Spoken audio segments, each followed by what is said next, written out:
Et donc on se retrouve maintenant pour un update lecture. Comme je vous le disais sur Facebook, j'ai 6 vidéos à tourner.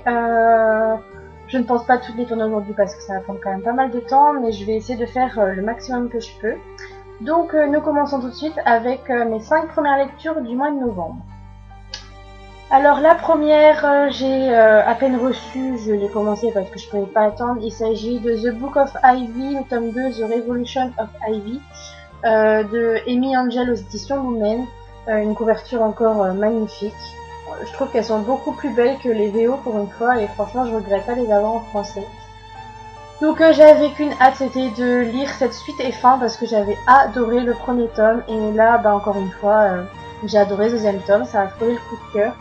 Donc pour ceux qui n'ont pas encore lu le tome 1, déjà c'est pas bien, donc lisez-le franchement, enfin lisez cette série. Donc ceux qui n'ont pas lu le tome 1, je risque de spoiler justement sur ce tome, donc n'hésitez pas à passer plus loin pour la prochaine lecture qui là est un tome 1, donc vous ne serez pas spoilé. Voilà, donc on commence tout de suite. Donc on retrouve Ivy qui a été virée de son village, donc elle se retrouve de l'autre côté des barrières où soi-disant la vie là-bas ne peut pas être bonne, enfin tous ceux qui y sont ne reviennent jamais, meurent, enfin sauf qu'on n'a aucune nouvelle d'eux, donc les gens pensent qu'ils meurent. Et donc du coup elle se retrouve là parce qu'elle a été exclue de son village pour une raison particulière. Et donc on la suit dans sa nouvelle aventure et donc elle va rencontrer deux personnages qui m'ont beaucoup plu. Je ne vous dirai pas les prénoms parce que sinon ça cache un petit peu, mais qui m'ont beaucoup plu parce que du coup ça apporte un peu de fraîcheur, ça apporte de la nouveauté au récit.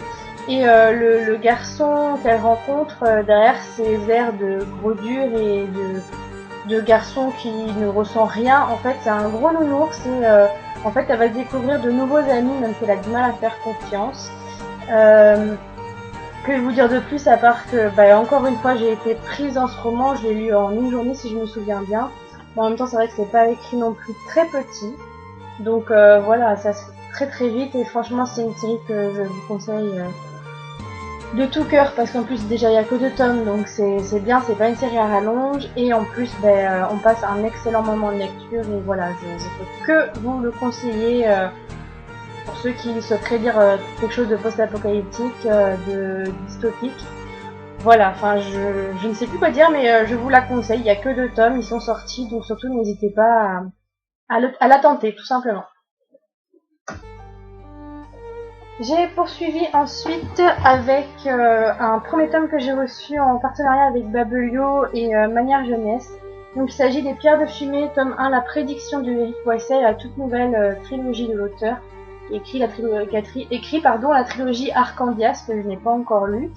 Je suis assez mitigée sur ce livre à vrai dire parce que même si l'intrigue est assez prenante, je n'ai pas réussi à m'attacher au personnage, enfin surtout Liam, l'un des jumeaux. J'ai pas réussi à m'attacher à lui, enfin j'ai pas réussi à trouver de rapprochement entre lui et moi.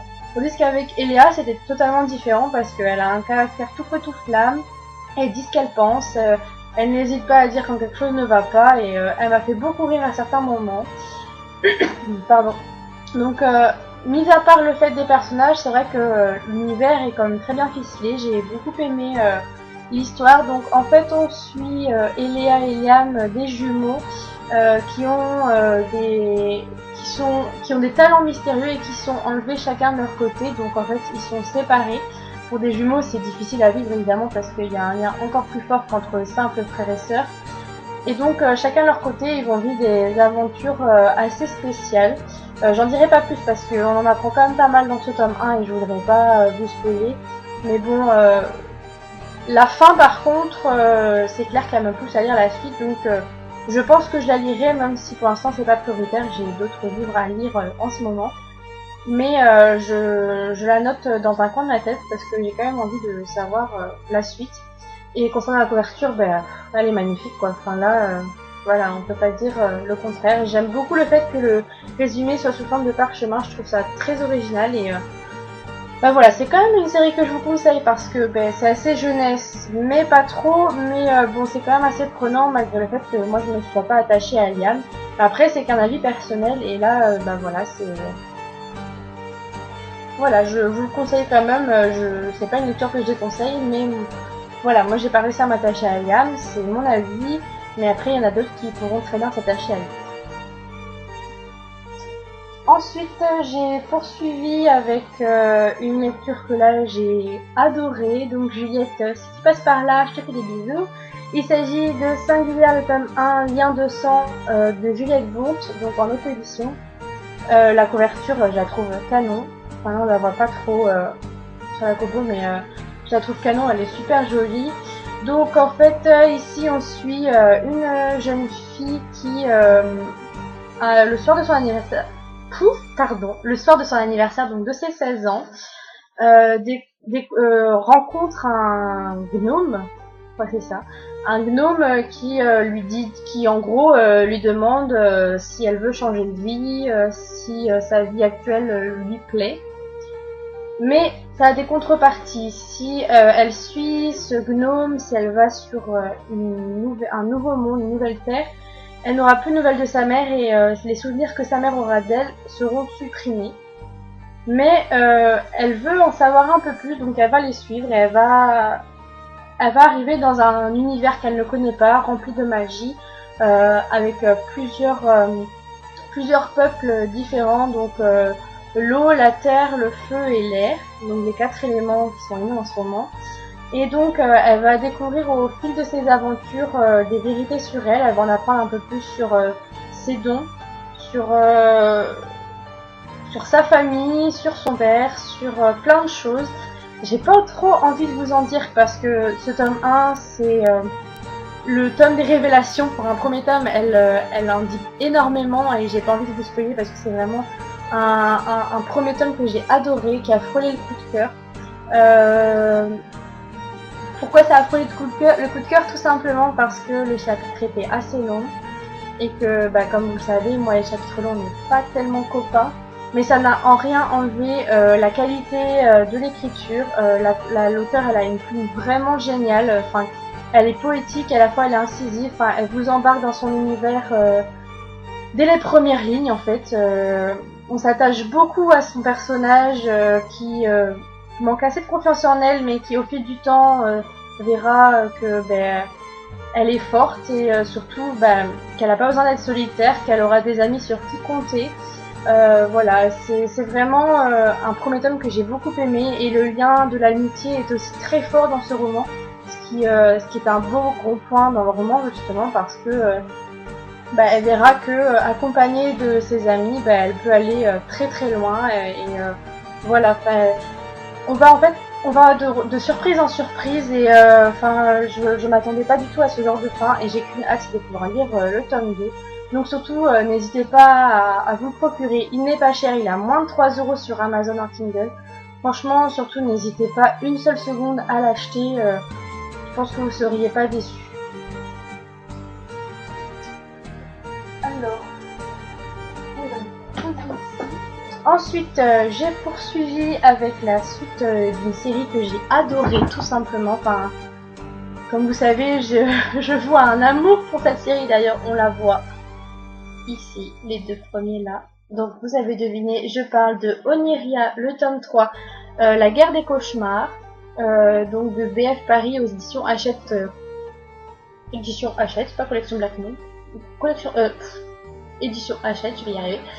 Donc encore une couverture super jolie, je sais pas si vous allez voir la différence en 3D, non on voit pas énormément. Tout ce que je peux dire c'est que cette couverture fait beaucoup plus sombre que les précédentes, c'est un fait, mais elle colle parfaitement à l'univers de ce tome 3 qui devient de plus en plus sombre, de plus en plus glauque, de plus en plus... Enfin il nous rend de plus en plus mal à l'aise parce que le côté sombre prend une ampleur assez grande on va dire.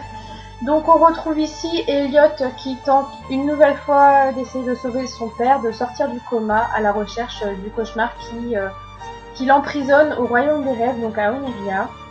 Et dans ce tome-là, Elliot et ses amis vont être confrontés à plusieurs étapes de leur vie. Leur amitié sera mise à mal, il des tensions, des questionnements, des trahisons. Et franchement, c'est encore un troisième tome génial. Une fin où là, j'en ai eu les larmes aux yeux. Enfin, j'ai été dégoûtée. D'ailleurs, avec l'auteur, on va avoir une petite discussion à Montreuil parce que là, ça peut pas se passer comme ça. J'étais trop déçue. Enfin, trop déçue dans mon petit cœur, hein, pas déçue en tant que lectrice parce que ce tome-là est vraiment génial. J'ai qu'une hâte, c'est de lire le dernier tome qui sort malheureusement que en été 2016, donc c'est assez loin. Mais voilà, encore une fois, mon personnage favori, ça a été Farjo, parce que cette petite bête-là, ce petit singe, il donne beaucoup de joie de vivre, il est toujours en train de rigoler, il détend tout le temps l'atmosphère, et c'est vraiment un personnage que j'ai adoré. Et voilà, j'ai qu'une hâte, c'est de lire le tome 4 et donc le dernier pour en savoir un peu plus et avoir enfin les réponses à toutes les questions et savoir s'il réussit à sauver son père, évidemment. Et pour finir, j'ai poursuivi avec une lecture qui, encore une fois, a frôlé le coup de cœur que j'ai dévoré en 1 jour et demi, 2 jours maximum. Alors que je pensais que ça durait longtemps parce qu'il est assez épais, mais en fait, il n'y a pas beaucoup de pages. Enfin, pour moi, il n'y a pas beaucoup de pages. Il s'agit de Lune Rouge de Julia M. Tien aux éditions Rebelle. Donc d'ailleurs, je remercie Rebelle Édition et Julia de m'avoir envoyé ce roman parce que franchement, j'ai juste adoré cette lecture. C'est très sombre, très angoissant. Ça rend mal à l'aise, on a les traits qui se tordent dans tous les sens, on n'est pas bien pendant cette lecture, mais alors qu'est-ce que c'est un plaisir de la lire, franchement, je ne connaissais pas du tout la plume de l'auteur et je ne regrette absolument pas ma lecture parce que c'était vraiment une très belle découverte qui a vraiment frôlé le coup de cœur. L'univers de l'auteur est vraiment très complet, il est surprenant, il y a des rebondissements quasiment tout le temps, on n'a pas le temps de souffler. Nous, lecteurs, on est très gênés de suivre cette histoire, mais on peut pas s'empêcher de s'attacher au personnage qu'on suit. Et franchement, enfin, c'est une lecture que je peux que vous conseiller. En plus, la couverture, elle est juste canon. Voilà, enfin, c'est super beau. Donc, en gros, l'histoire, c'est Lana qui a des troubles depuis ses 7 ans.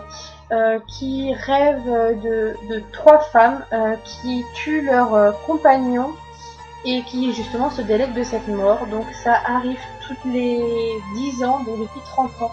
Donc de 1963 à 1983, il y a eu 3 morts, donc les 3 compagnons des 3 femmes. Et elle, en 1993, elle commence à avoir ces troubles qui lui disent qu'il faut qu'elle tue son futur compagnon. Donc pour se protéger et protéger son futur amoureux, elle décide d'aller s'enfermer elle-même dans un hôpital psychiatrique pour être protégée. Mais elle ne se doute pas que les murs de cet hôpital ne vont pas forcément la protéger et que elle peut rencontrer l'amour n'importe où, même dans un endroit où on ne se doute absolument pas. Et du coup, on suit justement cette avancée dans sa vie. Et tout ce que je peux vous dire, c'est que ce roman prend vraiment aux tripes.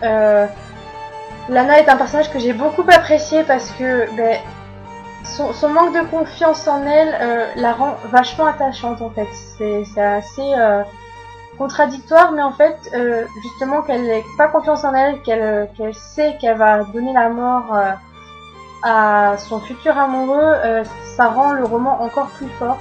Ça la rend encore plus attachante et on n'a qu'une envie, c'est justement qu'elle réussisse à se sauver et à sauver son compagnon. Donc en fait, elle a en gros... si c'est dit, donc je peux le dire. Elle a une malédiction sur sa tête, je n'en dirai pas plus parce que ce n'est pas expliqué dans le résumé, heureusement parce que sinon ça aurait un peu gâché la lecture. Mais c'est une malédiction qui m'a beaucoup surprise, qui m'a beaucoup plu et j'ai adoré comment l'auteur a tourné ça. Et franchement, même s'il paraît épais comme ça, il fait même pas 420 pages.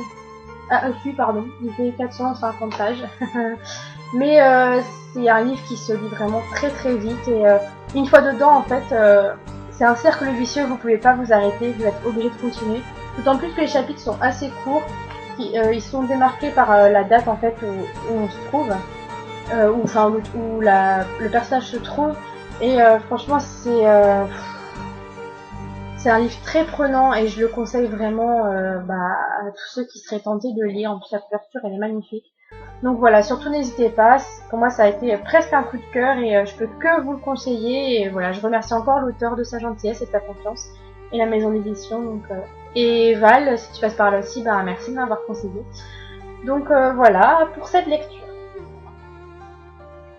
Donc cette vidéo est terminée pour les 5 lectures de mon premier mois de novembre. Les 5 premières lectures de mon mois de novembre, c'est mieux dans cet ordre. La deuxième lecture... je vais y arriver, je suis un peu fatiguée. La deuxième vidéo de lecture arrivera quand j'aurai fini ma lecture en cours. Donc il me reste à peu près 1h30 de lecture d'après ma promo, donc ça devrait arriver assez rapidement. Je ne pense pas la faire aujourd'hui parce que le temps passe vite et la nuit tombe aussi très très vite. Donc je vais essayer d'enchaîner avec d'autres vidéos et voilà, donc à bientôt pour une nouvelle vidéo. Je fais plein de gros bisous, bye!